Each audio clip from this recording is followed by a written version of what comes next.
జై శ్రీరామ్. శ్రీమాత్రే నమః. శ్రీ గురుభ్యో నమః. 2026 సంవత్సరం జూలై నెల యొక్క మాస ఫలితాలు.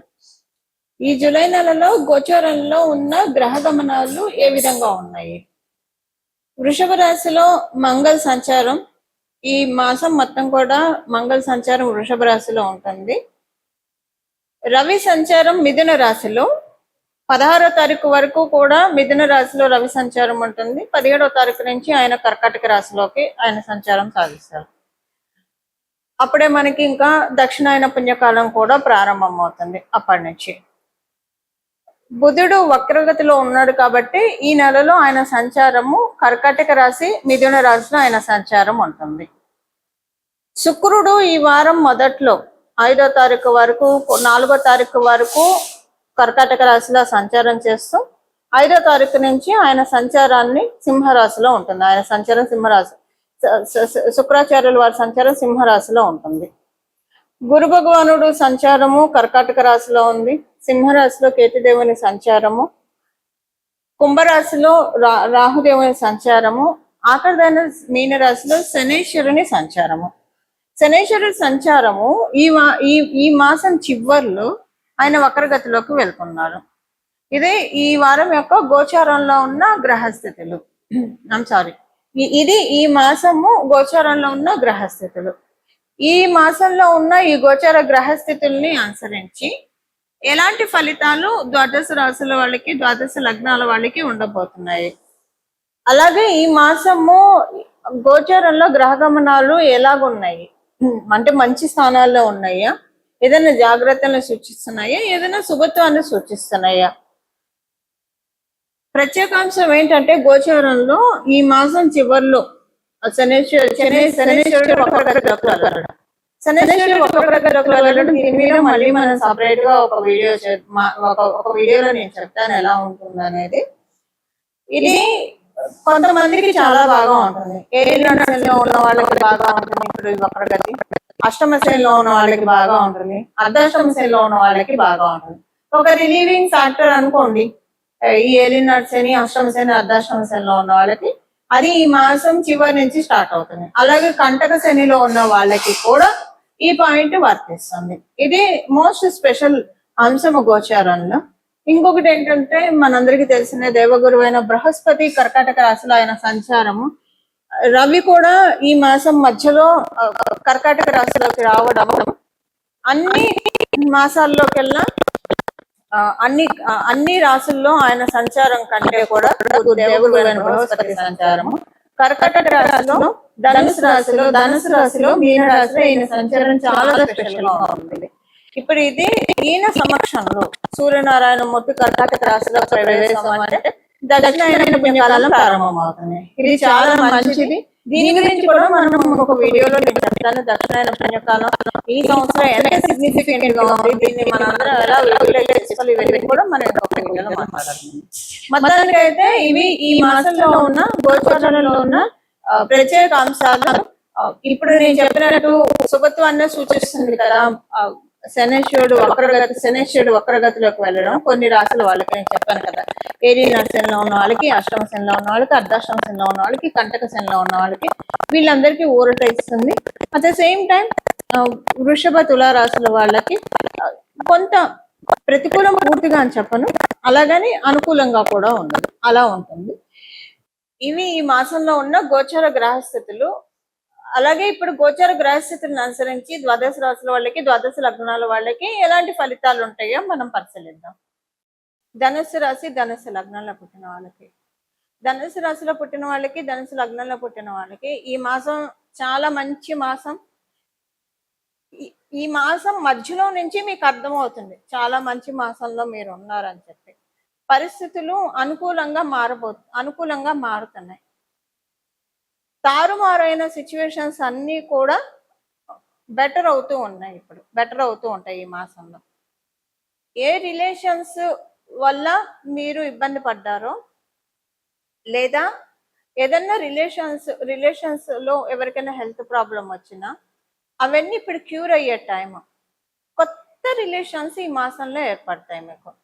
రిలేషన్స్ అంటే అది ఫ్రెండ్షిప్ కావచ్చు, లేదా ఎవరైనా ఎప్పటి నుంచో కాంటాక్ట్ లో లేని వాళ్ళు కాంటాక్ట్ లోకి రావచ్చు.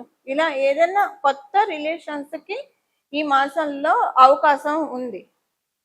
ఈ కొత్త రిలేషన్స్ ఎప్పటికీ మీరు కంటిన్యూ చేస్తే బాగుంటుంది, ఇంత ప్రశాంతంగా ఉంటుంది అన్న ఆలోచన కూడా మీ మీ మైండ్ లో ఈ మాసం మొదలవుతుంది. మనసుకి చాలా ప్రశాంతంగా అనిపించే మాసం ఏదైనా ఉందా అంటే గత 2025 నుంచి చూసుకుంటే ధనుసు రాశి ధనుసు లగ్నంలో పుట్టిన వాళ్ళకి మనశ్శాంతి అస్సలంటే అస్సలు లేదు, కొంచెం కూడా లేదు.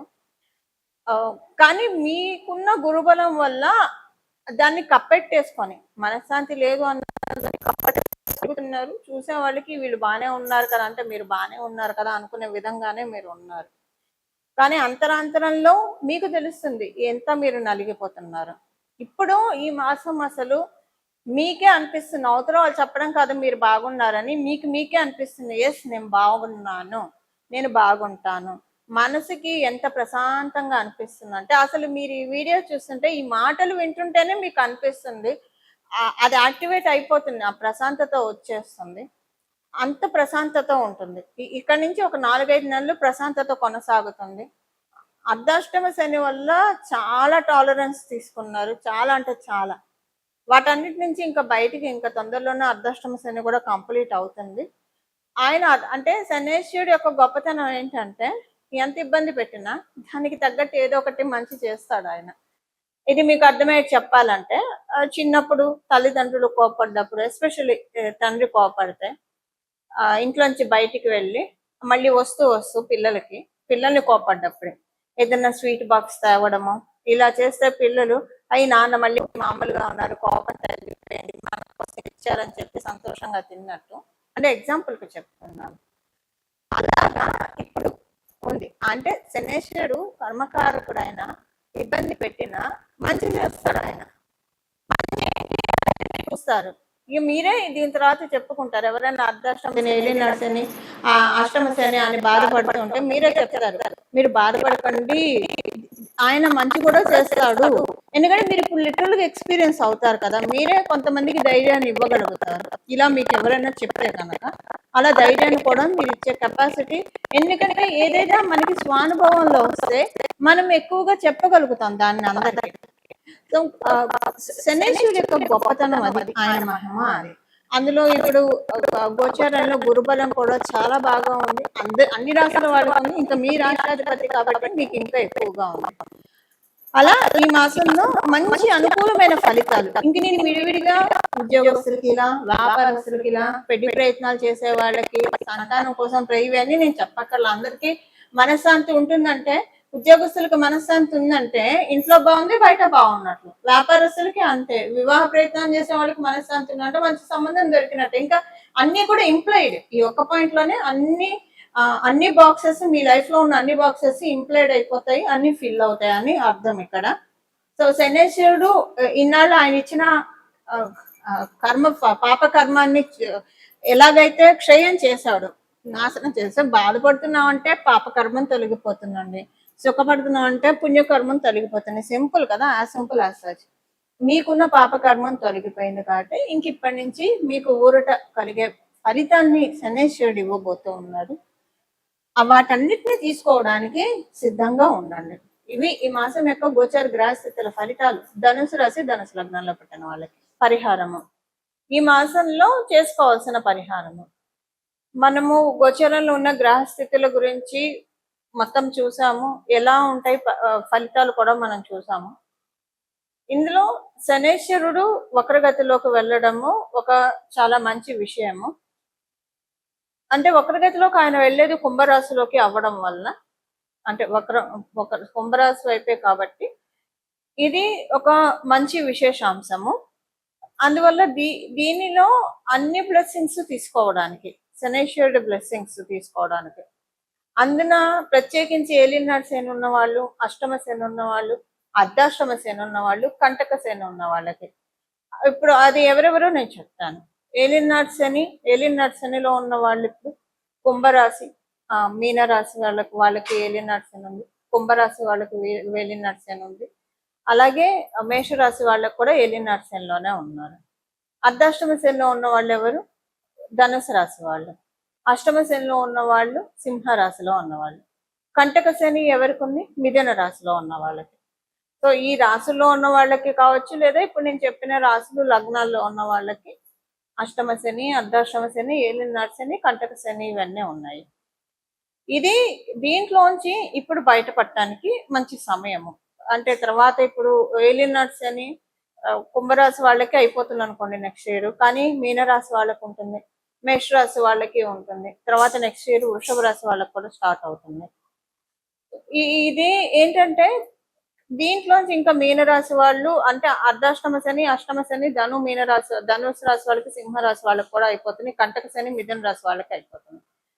సో మేజర్ గా మీనరాశి వాళ్ళకి, మేష రాశి వాళ్ళకి ఇప్పుడు ఇది ఒక మంచి ఆపర్చునిటీ అందరికీ కూడా. ఇప్పుడు శనేశ్వరుడు యొక్క అనుగ్రహాన్ని పొందడానికి ఇబ్బందులు లేకుండా, కర్మకారకుడు కాబట్టి మనకి సమన్వయం చేసే గ్రహం కూడా, అన్ని గ్రహాలు సమన్వయం చేసిన సాటర్న్ కొంచెం ప్రతిదీ కూడా లెక్కలు కరెక్ట్ గా తెలుస్తారు కాబట్టి మనం చేసుకోవాల్సిన శనేశ్వరుడికి సంబంధించిన పరిహారమే చేసుకోవాలి. దీనికి బెస్ట్ థింగ్ ఏంటంటే మీకు మీ ఇంటి దగ్గర ఏదన్నా భద్రకాళి అమ్మవారి ఆలయం ఉంటే ఆలయాన్ని దర్శించి రావడము, అలాగే విష్ణుమూర్తి ఆరాధన లేదా పరమశివుడికి ప్రతిరోజు సాయంత్రం పూట ఈ మాసం మొత్తం కూడా చేసుకోవడము, లేదా మీరైనా సరే అభిషేకం చేసి రావడము, ఈ మూడిట్లో ఏదైనా చేయవచ్చు. అసలు ఇవేం చేయలేమని అనుకున్న వాళ్ళు ప్రతిరోజు మీకు ఏ గుడి కుదిరితే ఆ గుడికి చెప్పులు లేకుండా కాళ్ళకి వీలుంటే, మీకు అవకాశం ఉంటే కనుక కాళ్ళకి చెప్పులు లేకుండా వెళ్ళి దర్శనం చేసుకున్నాను. అవకాశం లేని వాళ్ళు అంటే కొంతమందికి షుగర్ ఇలాంటి ప్రాబ్లం ఉన్న వాళ్ళు చెప్పులు లేకుండా నడవలేరు. సో అలా మీకు ఆరోగ్యరీత్యా ఇబ్బందులు ఉంటే చెప్పులు వేసుకొని వెళ్ళవచ్చు. బట్ వీలుంటే ఈ మాసం మొత్తం కూడా ఏదో ఒక దేవాలయానికి ప్రతిరోజు కుదిరితే ఒకటే టైంలో దర్శనం చేసుకోండి, చాలా మంచి ఫలితాలు వస్తాయి. ఒకవేళ ఒకటే టైంలో చేసుకోవడానికి కుదరలేదు, మీరు పొద్దున్న సాయంత్రము మీకు ఎప్పుడు కుదిరితే అప్పుడు, సాయంత్రం అయితే మళ్ళీ స్నానం చేసి శుచిగానే వెళ్ళాలి దేవాలయానికి. ఉదయాన్నే అయితే స్నానం చేసి ఉదయాన్నే అయితే ఇంకా బెస్ట్. సో మీకు ఏ టైంలో కుదురుతుంది ఆ టైంలో మీరు దేవాలయానికి వెళ్ళడానికి ప్రయత్నించండి. ఇప్పుడు నేను చెప్పిన వీటిలో ఏదైనా చేసుకోవచ్చు, లేదా రోజు లలిత సహస్రనామం చదివినా కూడా మంచి ఫలితాలు వస్తాయి. వీటిలో ఏదైనా చేసుకుంటే కనుక శనేశ్వరుడు మంచి ఫలితాల్ని ఇవ్వడానికి చాలా చక్కటి, అంటే ఇప్పుడు ఉన్న ఈ వక్రగతిలో ఉన్న శనేశ్వరుడు చాలా మంచి రిజల్ట్స్ ఇవ్వడానికి అందరికీ కూడా అవకాశం చక్కగా ఉంటుంది. ఇవి ఈ మాసం యొక్క గోచర గ్రహస్థితులను అనుసరించిన ఫలితాలు, అలాగే తదనుగుణంగా చేసుకోవాల్సిన పరిహారం. ఇలాగా మనందరం కూడా భగవత్ కృపకి పాత్రలు అవ్వాలని చెప్పి మనస్ఫూర్తిగా నేను కూడా పరమశివుణ్ణి శిరస్సు ఉంచి ప్రణామం చేస్తూ మంగళం. నమో భగవతే వాసుదేవాయ.